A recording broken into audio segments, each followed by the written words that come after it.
نوسیر رسولوف یکی از ورزشکاران شناخته شهر پنجکین 27 ینور در سن 34 در روسیه از بیماری کووید 19 وفات کرد. در این باره دوستان نوسیر رسولوف به پایگاه خبری بامداد اطلاع دادند.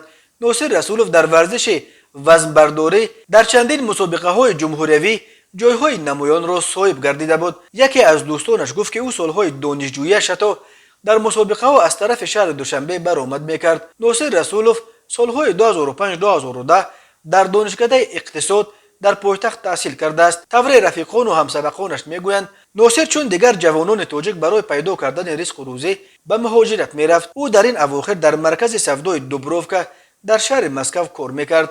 طور دوستانش نقل میکنند چند وقت پیش نوسیر به بیماری کرونا ویروس گرفتار شد. این بیماری را به سختی پشت سر میکرد. 2-3 روز پیش به خود میآید و میگوید که کمی بهتر شدم، خدا خواهد اکنون به پا میخیزم. لیکن روز جمعه 27 ینور ناگهان دلش از کار ماند.